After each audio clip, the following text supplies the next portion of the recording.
मी तुम्हाला प्रामाणिकपणाने विचारतो, जर पाकिस्तानमध्ये 23% हिंदू संपले, एक तर त्यांना मारून टाकलं, काही पळून आले, काही धर्मांतरित केले, ही वस्तुस्थिती खरी आहे. आणि जे जिवंत आहे हो ते नरक यातना भोगतायत.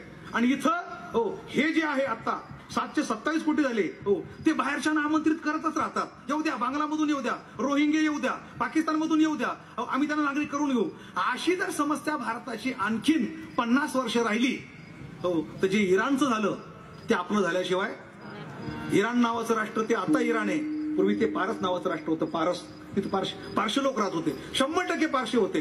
फक्त तिथं 5% मुसलमान घुसले आतमध्ये, त्यांनी आपले वाढवले, मग 10% झाले, तरी पारशी 90% होते हो. आणखीन 50 वर्षात हे 20% झाले हो. नंतर पारशी 80% राहिले, नंतर हे 30% झाले, पारशी 70% राहिले, नंतर हे 40% राहिले. असं करता जेव्हा 50% हो आणि मुसलमान झाले हो तेव्हा त्याने दबाव आणला, आता हे इस्लाम राष्ट्र घोषित करा.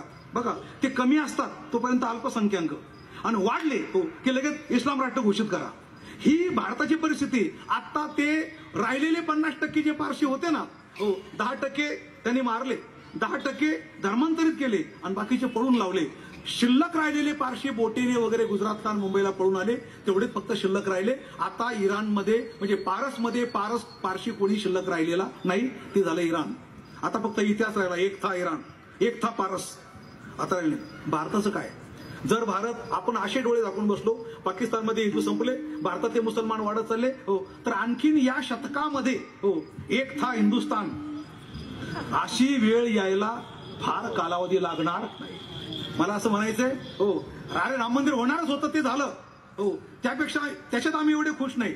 370 कलम रद्द केला, आनंदाची गोष्ट आहे. पण सर्वात म्हणजे इथं जे घुसखोर बसलेले 10 कोटीच्या आसपास त्यांच्याकरता जो कायदा निर्माण केला, नागरिक संशोधन बिल, हा सर्वात महत्वाचा कायदा आहे आणि याला सर्वांनी पाठिंबा द्यायला पाहिजे. कारण तो तुमच्या आमच्या सर्वांच्या अस्तित्वाचा प्रश्न आहे. अलग लक्षात, तो कायदा जर राबवला हो त्याच्याकरता कोणत्याही मुसलमानाला इथून जा म्हणायची गरज नाही. कारण हे 2 माणसं आहे ना हो, कोणत्या देवाने घडले मला माहिती नाही, कळले ना पण तुम्हाला, कोणत्या देवाने घडले, त्याचं डोकं काय चालतं काय माहिती नाही. ही सत्ता करून कायदा तयार केलाय हो. पाकिस्तानमध्ये शीख इथं येऊ शकतात, पाकिस्तानमध्ये पारशी इथं येऊ शकतात, अमेरिकेतले हिंदू भारतात येऊ शकतात हो, रशियामध्ये हिंदू येऊ शकतात. फक्त हो कडक कायदा असा आहे, जगातला कोणताही मुसलमान भारतात आता येऊ शकणार नाही, हा तो कायदा आहे. अलग लक्षामध्ये. कारण का, आमचे हिंदू तिथं अल्पसंख्याक आहे, आमचे हिंदू जगामध्ये अल्पसंख्याक आहे. तुम्ही काही जगात कुठं अल्पसंख्याक नाही, तुम्हाला भरपूर देश आहे. तुम्हाला अफगाणिस्तान आहे, तुम्हाला पाकिस्तान आहे, तुम्हाला बांगलादेश आहे, तुम्हाला इराण आहे, तुम्हाला इराक आहे. आमच्या हिंदूंना फक्त हिंदुस्थानच आहे.